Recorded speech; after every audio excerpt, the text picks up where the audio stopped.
Hi, welcome to IMS Lucknow YouTube channel. आज के session में हम लोग सॉल्व करने वाले हैं कैट 2022 स्लॉट 1 क्वांटिटेटिव एप्टीट्यूड के क्वेश्चंस को। So the very first question ratio का सवाल है ये। In a village the ratio of number of males to females is 5:4। So सबसे पहले आपको मेल्स और फीमेल्स का रेशियो गिवन है, तो हम मान लेते हैं 5:4 आपको दिया हुआ है, 5x and 4x। The ratio of number of literate mails,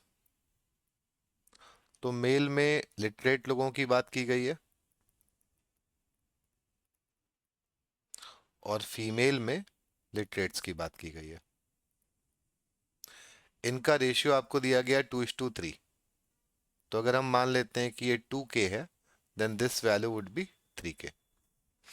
the ratio of number of illiterate, male में और फीमेल्स में, इज 4:3। तो if you assume this to be say 4y, this value would be 3y. If 3,600 males in the village are literate, so this number is given, this 2k is given. तो ये जो literate mails का count है ये आपको दिया हुआ है 3,600। तो इसके बेसिस पे आप कह सकते हो कि 3k की वैल्यू हो जाएगी 5,400। And you have to find out the total number of females in the village. तो टोटल नंबर ऑफ फीमेल्स हमें पता लगाना है। तो अगर हम मेल का टोटल काउंट देखें तो 3,600 प्लस 4y होना चाहिए। अगर आप फीमेल्स का टोटल काउंट देखो, so this should be 5,400 plus 3y, and this ratio is given as 5/4. So if you solve this, you get what? 3,600 into 4 is 14400 plus 16y, and this value would be 25,000 plus 2,000. So this would be 27,000 plus 15y. तो you get the value of y। यहाँ से आपको y का value मिल जाता है और y का value आपको मिल जाता है 12,600। अब क्वेश्चन क्या पूछता है? Total number of females. So आपको टोटल फीमेल्स का अगर काउंट पता लगाना है तो आपको पता है कि 5,400 तो इलिटरेट थे, एंड प्लस 3y। 3y का मतलब हो जाएगा 3 into 12,600। So this is 5,400 and you have to add 36,000 and 1,800 more. So 37,800.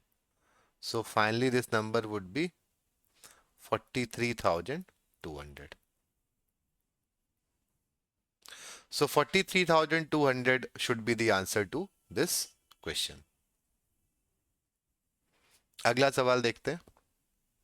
The average weight of students in a class increases by 600 gram when some new students join the class. If the average weight of the new students is 3 kilogram more than the average weight of the original student, then the ratio of the number of original student to the number of new student is। तो देखो again ये ratio का सवाल है।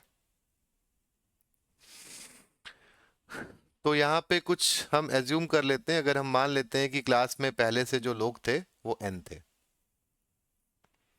और उनका average a था, और जो नए लोग ज्वाइन कर रहे हैं उनका काउंट k है। तो n स्टूडेंट्स थे पहले से,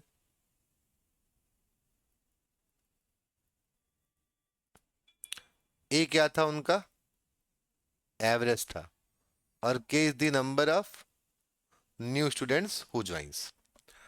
तो हम कह सकते हैं कि जो टोटल वेट रहा होगा पहले वो क्या रहा होगा? n इंटू ए रहा होगा। और जो के लोग ज्वाइन कर रहे हैं उनके बारे में लिखा हुआ है when some new students join the class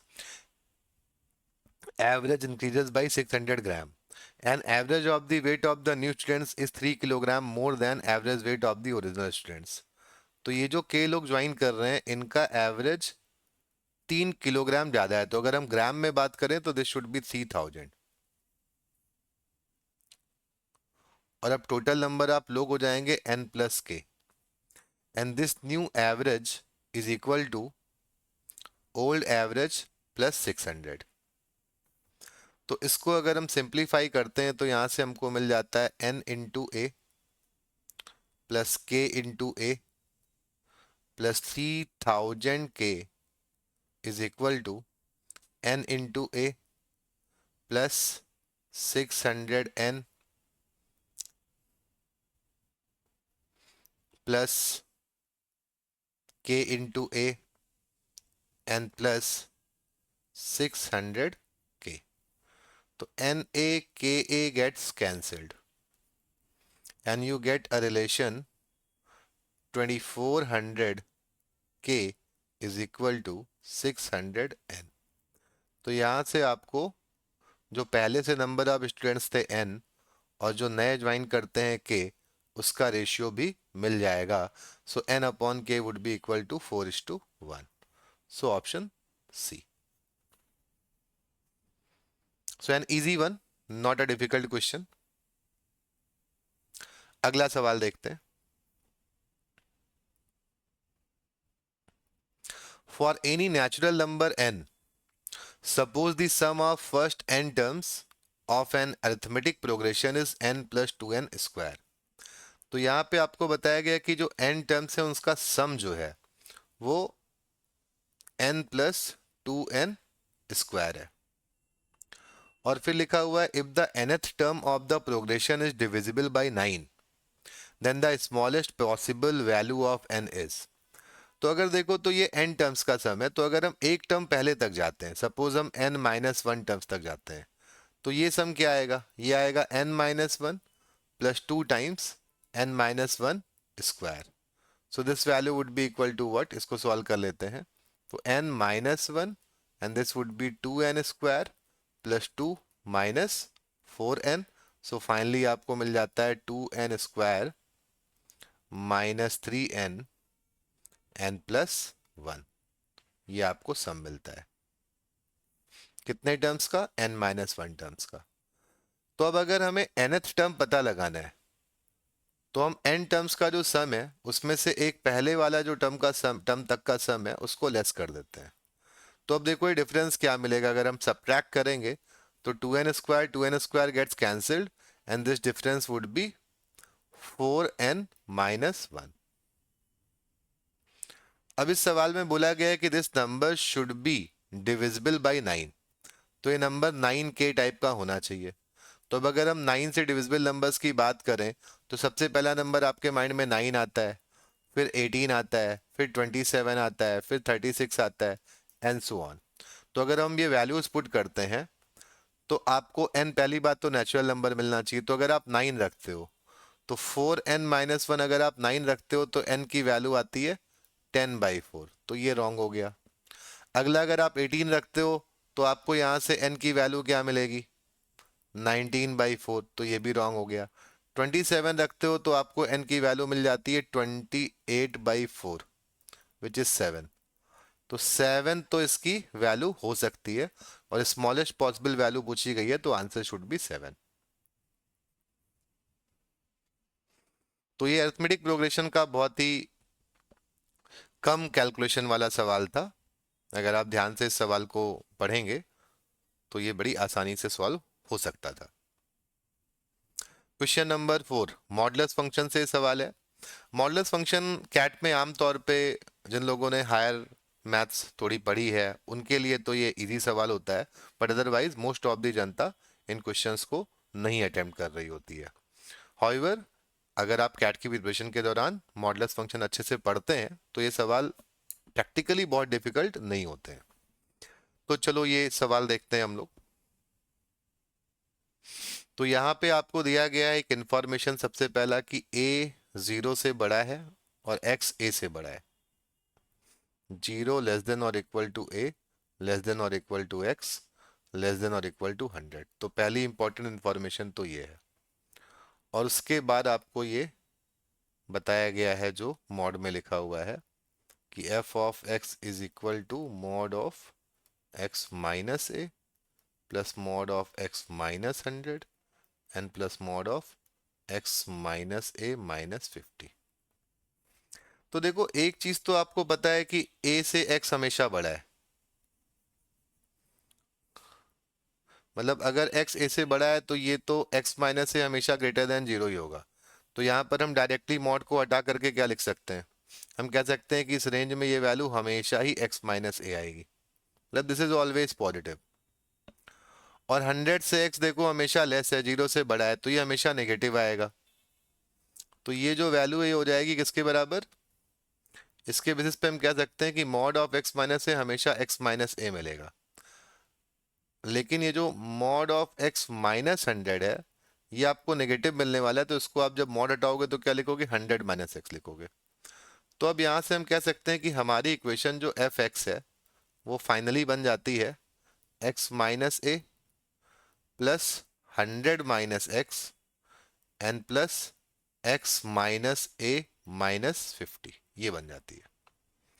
तो अगर आप नोटिस करो तो ये x कैंसिल हो जाता है, तो फाइनली हम लोग को ये मिल जाता है मॉड के अंदर x माइनस ए माइनस 50 और प्लस ये हम लिख सकते हैं 100 माइनस ए। ये हमारी एफ एक्स की वैल्यू है। अब यहाँ जो क्वेश्चन पूछा गया है इसको ध्यान से पढ़िए, क्या लिखा हुआ है, then the maximum value of F X becomes 100 when A is equal to. तो a को क्या रखने पर हमें एफ एक्स की मैक्सिमम वैल्यू 100 मिलेगी।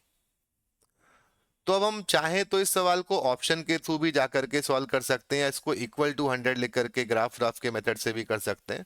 तो let's have a look at the options first, है ना, क्योंकि ऑप्शन यहाँ पे दिए गए हैं, this not a theta question. तो ऑप्शन से करके देखते हैं। अब जैसे पहला ऑप्शन 25 है, अब अगर आप a को 25 लगते हो, इस बात को ध्यान में रखो जो यहाँ पे लिखी गई थी। तो अगर हम a को 25 लगते हैं तो एक बात तो क्लियर है कि x भी हमारा 25 से ज्यादा होगा और 100 से क्या होगा, कम। तो अभी हम केवल a की बात कर रहे हैं। अगर हम a को 25 लगते हैं तो हमारी इक्वेशन क्या बन जाती है, a को 25 लगते हो तो आपकी इक्वेशन बन जाएगी मॉड ऑफ x माइनस 75 और 25 लग दिया तो 100 माइनस 25 से क्या मिलेगा, 75 मिलेगा। अब आप x के बारे में सोचिए कि अगर आप x को 25 लगते हो, भाई x भी अब 25 से 100 तक जाएगा। ये देखो x हमेशा a से क्या है, बड़ा है, और 100 से क्या है, कम है। तो अगर आप 25 रखते हो तो ये हो जाएगा कितना, 50 प्लस 75, आपको 100 मिलेगा। और अगर आप 100 रख देते हो तो आपको क्या मिलता है, 25 प्लस 75, तब भी 100 मिलता है। तो यहाँ पे अगर हम देखें तो हम कह सकते हैं कि अगर हम x को 25, a को अगर हम 25 रखते हैं तो ये डिपेंड करता है कि x की वैल्यू हम क्या रखने वाले हैं। अब अगर आप x को 25 रख देते हो, फॉर एग्जांपल x इज 25, तो ये आपको क्या मिलेगा, मॉड ऑफ 50 प्लस 75, तो दिस वुड बी 125। और अगर आप x को रख देते हो यहाँ पे 100, तो हमारी वैल्यू क्या हो जाएगी, 25 प्लस 75 विच इज 100।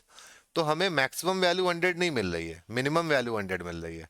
तो ऑब्वियसली ये गलत ऑप्शन हुआ, ये हमारा गलत ऑप्शन हुआ। अब अगला अगर हम चेक करें नेक्स्ट, तो अगर हम मान लो a को रख देते हैं 100, तो a को 100 रख देते हो तो ये वैल्यू क्या हो जाएगी, देखो यहाँ पे a की जगह पे अगर आप 100 रखते हो तो this would B mod of x minus 150 and उसके बाद ये 100 माइनस 100 तो 0 हो जाएगा। अब यहाँ पे अगर देखो अगर a 100 है तो आपको x भी 100% 100 ही रखना पड़ेगा। अब x भी 100 रखोगे तो आपको मिलेगा मॉड ऑफ 50 विच इज 50, तो ये भी गलत है, ये भी गलत हुआ। अब तीसरा ऑप्शन क्या था उसको चेक करते हैं। तीसरा ऑप्शन था ये 50। तो अगर हम a को 50 रखते हैं तो हमें ध्यान में रखना है कि x की वैल्यू भी अब 50 से 100 के बीच में रहेगी, और ये जो फंक्शन है ये क्या बन जाएगा, मॉड ऑफ x माइनस 100, और a को 50 आपने रखा है तो ये प्लस 50 आएगा। अब अगर हम x को 50 रखते हैं, पहला केस देखते हैं, अगर हम x को 50 रखते हैं तो हमें क्या मिलेगा, ये 50 और ये 50, हमें 100 मिलेगा। और अगर हम x को रख देते हैं 100, तो हमें क्या मिलेगा? 0 + 50, ये 50 मिलेगा। तो अब देखो, हमें मिनिमम वैल्यू 50 मिल रही है और मैक्सिमम 100 मिल रहा है, तो ये हमारा करेक्ट ऑप्शन हुआ, यानी कि ए शुड बी 50। यहाँ पर ए का वैल्यू अगर हम 50 रख रहे हैं, तो हमें जो पूरा फंक्शन है एफ एक्स, इसकी मिनिमम वैल्यू 50 मिल रही है और मैक्सिमम 100 मिल रही है। तो आपसे ये पूछा गया था कि मैक्सिमम वैल्यू एफ एक्स की अगर 100 है, उस केस में ए क्या है। So not a very very easy question, you have to form cases. और मॉडल्स का स्टडीज जो लोग करते हैं कैट के प्रिपरेशन में, वही इस सवाल को अटेम्प्ट कर पाएंगे। अगला सवाल देखते हैं। Trains A and B start traveling at the same time towards each other with constant speeds from station X and Y.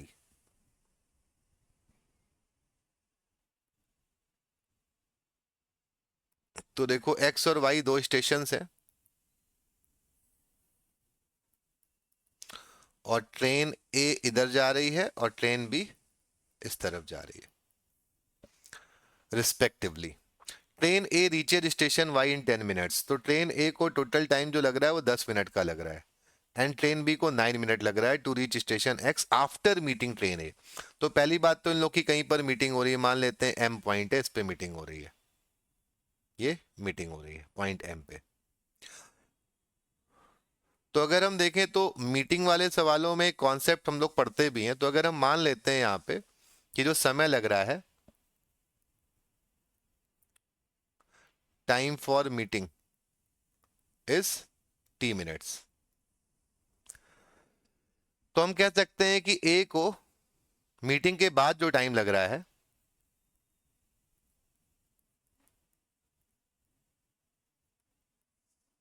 वो कितना होगा? वो 10 - टी होगा। और बी को जो टाइम लग रहा है मीटिंग के बाद,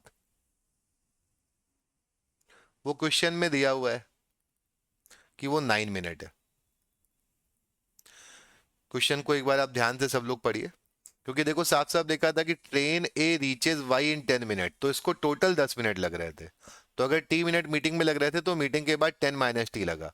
while train B takes 9 minute to reach station X after meeting train A, तो इसको टी मिनट मिलने में लगा, उसके बाद 9 मिनट और लग रहे हैं।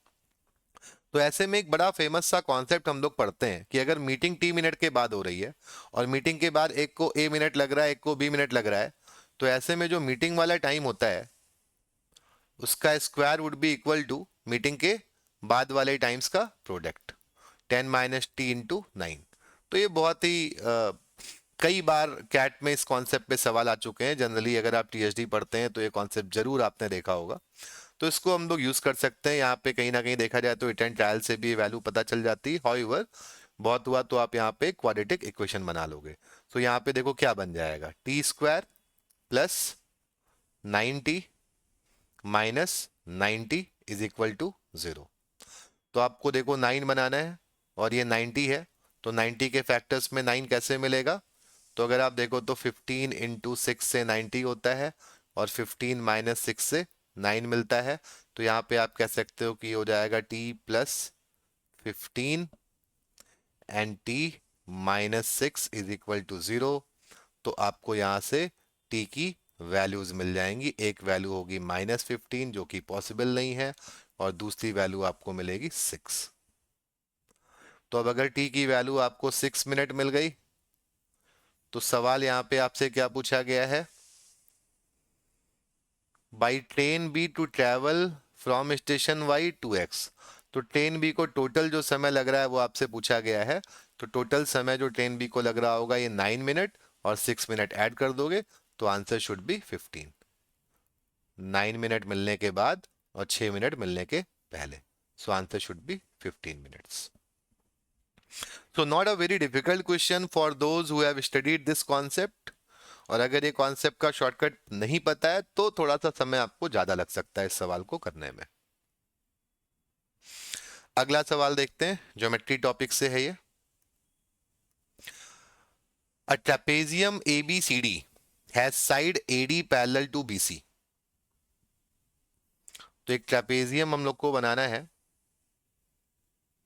और यहाँ पे देखो एक एंगल ए 90 डिग्री भी दिया गया है। तो यहाँ पे अगर हम इसको ए पॉइंट मानते हैं तो यहाँ पे 90 डिग्री का एंगल है, ये बात भी आपको ध्यान में रखनी है। और ट्रेपेजियम है, तो ये जो साइड्स आपको मिलते हैं, एक साइड हमने ये मान लो ए डी लिख दिया, और बी सी छोटा साइड है तो सी इधर थोड़ा कम इसको बनाते हैं। इसको इन्होंने 3 बोला है और इस साइड को क्या बताया 8। अब अगर देखो तो ये AD और BC क्या है, पैरेलल है। AD is parallel to BC, तो वी कैन से कि भाई this angle would also be 90 degree, क्योंकि ये पैरेलल लाइंस है।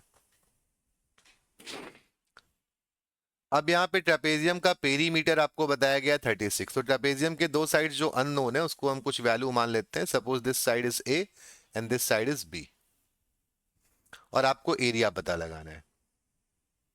तो चलो एक सिंपल सा यहाँ पे कंस्ट्रक्शन कर लेते हैं, एक परपेंडिकुलर ड्रॉप कर लो ऐसे। तो हम कह सकते हैं ये भी A होगा, और अब अगर ये 3 है तो ये अंदर में क्या आएगा 3 आएगा, और ये वैल्यू क्या आ जाएगी 5 आ जाएगी। अब यहाँ पे एक तो पेरीमीटर की बात की गई थी, तो पेरीमीटर ट्रेपेजियम का कितना था 8 plus 3 plus A plus B, this value was given as 36। तो यहाँ से आपको रिजल्ट मिलता है कि A प्लस B कितना हो जाएगा 25 हो जाएगा। तो एक तो ये बात हमें पता चलती है। अब अगर हम इस ट्रायंगल की बात करें, ट्रायंगल की, तो इसमें पाइथागोरस थ्योरम के अकॉर्डिंग हम कह सकते हैं कि 5 square plus A square is equal to B square. तो यहाँ से हम लोग एक रिजल्ट निकाल सकते हैं कि B square minus A square की वैल्यू हमें क्या मिलेगी 25 मिलेगी। B square minus A square हमें क्या मिलेगा 25 मिलेगा। ये भी एक रिजल्ट हमको मिल जाता है। अब इन दो रिजल्ट्स के बेसिस पे अगर हम देखें तो हम कह सकते हैं B minus A and B plus A is 25। B plus A already 25 है, तो B माइनस A क्या होगा, B माइनस A को 1 होना पड़ेगा तभी ये प्रोडक्ट 25 मिलेगा। तो हमें रिजल्ट मिल जाता है B minus A is 1 and B plus A is 25। Solve करोगे इसको तो B का वैल्यू आपको 13 मिल जाएगा और A का वैल्यू आपको मिल जाएगा 12। और हमसे इस ट्रेपेजियम का एरिया पूछा गया, तो ट्रेपेजियम का एरिया होता है 1/2 सम ऑफ पैरेलल साइड्स। तो पैरेलल साइड्स 8 और 3 है, और उनके बीच का डिस्टेंस, तो उनके बीच का डिस्टेंस अगर आप देखो तो कितना है 12 है। तो यहां से आपको आंसर मिल जाता है 11 इंटू 6 विच इज 66। तो 66 would be the answer to this question. So not a very difficult question, बहुत बेसिक से ज्योमेट्री के कॉन्सेप्ट इसमें यूज हो रहे हैं। अगले सवाल पे मूव करते हैं। अगला सवाल देखते हैं। Ankita buys 4 kilogram of cashew and 14 kg of peanut and 6 kg of almond, when the cost of 7 kg cashew is the same as that of 30 kg peanut और 9 kg almond। तो यहाँ पे कैश्यू, पीनट और आलमंड के price का जो आपस में रिलेशन है या रेशियो है वो आप इजीली कैलकुलेट कर सकते हो। तो आपको देखो यहाँ पे जो इंपॉर्टेंट इंफॉर्मेशंस दी गई हैं, तो पहली बात तो आपको बताई गई कि काजू जो आप खरीदते हैं, कैश्यू जो आप परचेज करते हैं वो 4 kg है, कॉस्ट प्राइस हम C मान लेते हैं। और 14 आप पीनट परचेज करते हो और 6 आलमंड परचेज करते हो। और इसके बाद आपको कहीं ना कहीं कैश्यू 7 kg का प्राइस 30 kg पीनट के बराबर है और वो 9 kg आलमंड के बराबर है। तो यहाँ से C/P/A आप निकाल सकते हो। This would B 1/7, 1/30 and 1/9। तो अगर आप इनका एलसीएम लेते हो 630 बेस इसका रखते हो तो this would B 90 and this value would be 21 upon 630 and this value would be 70 upon 630। तो हम प्राइस मान सकते हैं कि कैश्यू का जो प्राइस है वो यहाँ पे 90x मान लेते हैं, पीनट का 21x एंड आलमंड्स का आप मान सकते हो 70x। तो अब यहाँ से अगर आप देखो तो हम लोग आगे क्या लिखा हुआ है, C mixtures all the nuts and mark a price for the mixture in order to make a profit of 1752। She sells 4 kg of mixture at this mark price and the remaining at a 20% discount on the mark price, thus making a total profit of 744. तो देखो profit loss का सवाल है, तो हमें cost price selling price की बात करनी पड़ेगी। तो यहाँ पे सबसे पहले तो हम कॉस्ट प्राइस निकाल सकते हैं, कॉस्ट प्राइस ऑफ ये कंप्लीट कॉस्ट प्राइस, ये 24 kg का 4 + 14 + 6। तो देखो ये कितना आ जाएगा, ये आ जाएगा 4 इंटू सी का वैल्यू क्या है 90x है, तो ये हो गया 360। और फिर आप 14 kg खरीद रहे हैं 21 के रेट से, तो ये आपको 21 इंटू 14 मिल जाएगा 280 + 14 294। और फिर आप 6 kg खरीद रहे हैं 70 के रेट से, so this would B 420। X भी आएगा सब जगह। तो ये आपको कॉस्ट प्राइस मिल गया, यहाँ से इसको ऐड करोगे तो आपको मिल जाएगा 4 + 2 + 3 60 90 420। If you add all this you get 4 7 and 10, so this is 1074x, this is the cost price। अब इसके बेसिस पे हम कह सकते हैं कि जो टोटल सेलिंग प्राइस आएगा, total selling price of 24 kg, वो क्या होगा, वो 1074x प्लस यहाँ पे जो प्रॉफिट लिखा हुआ है कि C mixes all the 3 nuts and mark a price for the mixture in order to make a profit of 1752, तो we have to add 1752 here। ये टोटल सेलिंग प्राइस है 24 kgs का। तो हम कह सकते हैं कि सेलिंग प्राइस जो आएगा 1 kg का,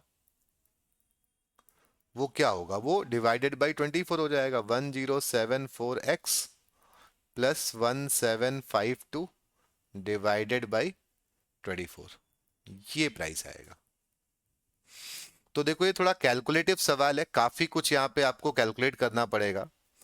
तो ये जरूरी नहीं कि इस तरह के सवालों को एग्जाम के दौरान भी हम लोग फर्स्ट राउंड में अटेम्प्ट करें, पहले हमें इजी और लेस टाइम कंज्यूमिंग जो क्वेश्चंस हैं उन्हीं को अटेम्प्ट करना चाहिए। हाउएवर इसका आगे का सॉल्यूशन देखते हैं। तो आगे देखो लिखा हुआ है कि sea shells 4 kilogram of the mixture at this mark price. तो उसके पास टोटल मिक्सचर कितना था, 24 किलोग्राम था। अब उसने 4 kg सेल किया, तो 4 kg सेल किया किस प्राइस पे, इसी प्राइस पे।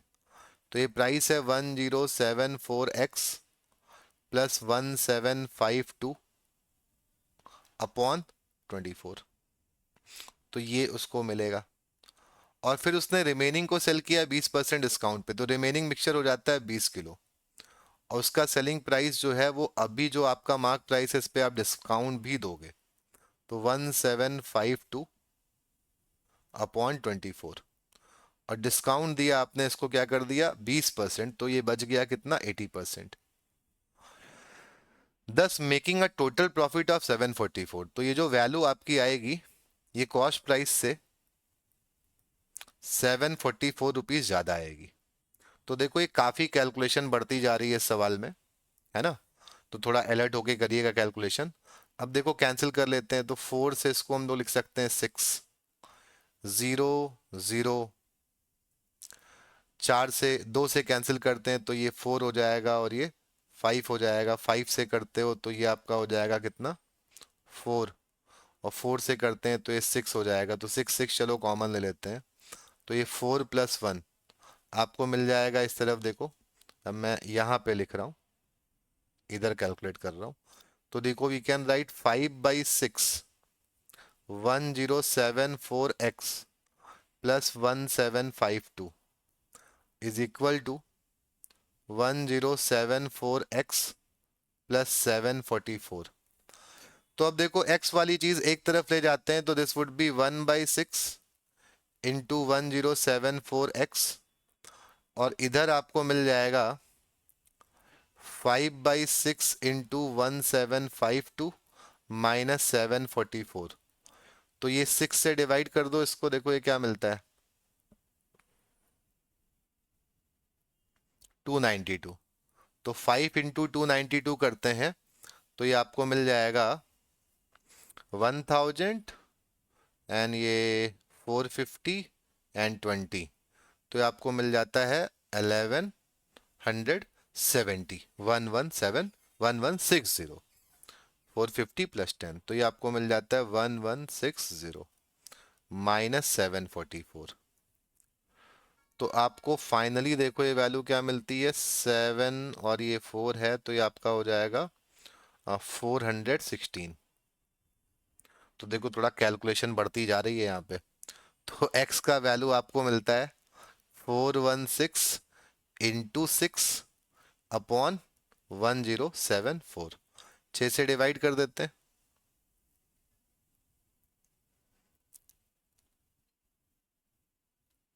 179। तो 416 अपॉन 179, तो 180 इंटू 4 320 होता है, ये 4 आ जाएगी value.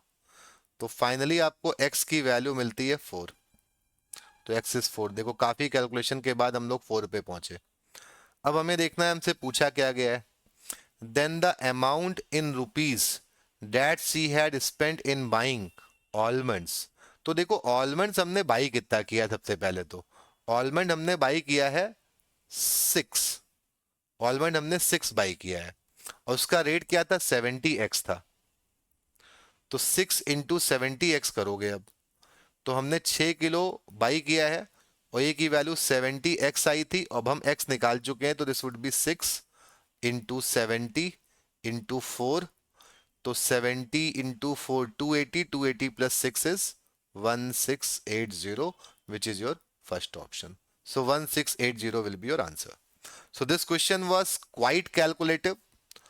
Not recommended to solve such type of questions during the actual CAT scenario, because बहुत सारे लेस टाइम कंज्यूमिंग सवाल भी होते हैं करने के लिए। अगले सवाल पे आते हैं। Let a be the largest positive integer that divides all the numbers of the form,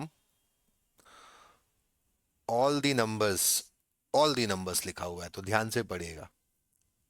3 to the power k plus 4 to the power k plus 5 to the power k, इस तरह के जितने भी नंबर हैं उन सभी को a डिवाइड करता है। मतलब ये सारे नंबर a से क्या है, डिविजिबल है। और एक दूसरा टाइप दिया गया b के बारे में बताया गया, b is the largest positive integer that divides all the numbers of the form 4k plus 3 × 4k and plus 4 to the power k plus 2। b इन सभी को डिवाइड करता है, ये सभी डिविजिबल बाय b है। और k क्या है, k भी पॉजिटिव इंटीजर है। तो देखो सवाल बहुत ध्यान से पढ़ने वाला है। k is also a positive integer. आपसे पूछा गया a प्लस बी क्या होगा, and a is the largest, largest भी लिखा है, a लार्जेस्ट है जो सभी को डिवाइड करता है। Just 1 second. ए लार्जेस्ट भी है और सभी को डिवाइड करता है, बी भी लार्जेस्ट है और सभी को डिवाइड करता है। तो अब देखो कुछ वैल्यूज लेकर के हम लोग देख सकते हैं। फॉर एग्जाम्पल अगर हम k की वैल्यू 1 रखते हैं, तो ये पहला नंबर जो है ये क्या बन जाएगा, 3 प्लस 4 प्लस 5, आपको मिलेगा ये 12। अगर हम k की वैल्यू 2 रखते हैं, तो यहाँ पे हमें मिलेगा 9 प्लस 16 प्लस 25, 50 मिलेगा। अगर हम k की वैल्यू 3 रखते हैं, तो 27 प्लस 64 प्लस 125 क्या मिलेगा,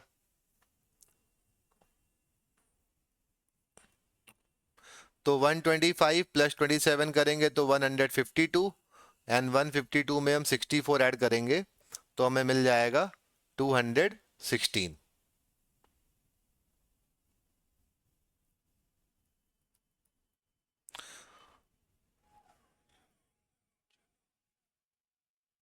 तो 216। अब अगर आप देखो तो आपको बोला गया है कि a एक ऐसा नंबर है जो इस तरह के सभी नंबर्स को डिवाइड करता है। तो इन तीनों नंबर को डिवाइड करने वाला, तीनों को डिवाइड करने वाला नंबर, यानी कि कहीं ना कहीं इनके एचसीएफ की बात हो रही है, जो सभी को डिवाइड कर रहा हो। हाईएस्ट भी चाहिए आपको, तो एचसीएफ इसका क्या आएगा, 12 और 50 पे भी अगर हम जाते तो एचसीएफ हमें केवल 2 मिलेगा। तो हम कह सकते हैं ए की वैल्यू क्या होगी, 2 होगी। अब इसी तरह से अगर हम बी पे बात करें, तो अगर आप के को 1 रखते हो तो आपको क्या मिलेगा, 4 एन प्लस ये 3 × 4 हो जाएगा 12, एंड 4 टू दी पावर 3 64, तो ये आपको मिलता है 80।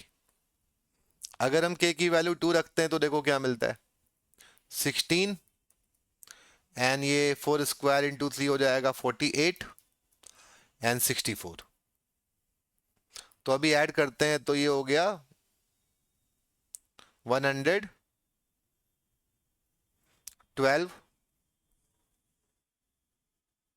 तो इसको देखो ऐड करने पे हमें वैल्यू क्या मिल रही है, जब हम 2 रख रहे हैं तो हमको ये 16 मिल रहा है, और ये 16 इंटू 3 48 मिल रहा है, और ये आपको मिल रहा है 4 की power 4, sorry this is not 64, this should be 256, this last one should be 256, क्योंकि यहाँ पे जब हम 2 रखेंगे तो 4 टू दी पावर 4 हो जाएगा।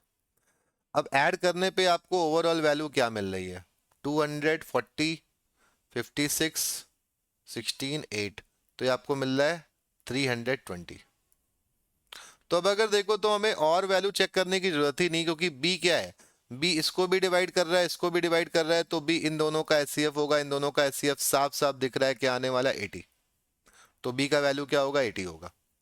तो हमसे a प्लस b की वैल्यू पूछी गई है, तो a plus B will be 2 plus 80 and 2 plus 80 is 82।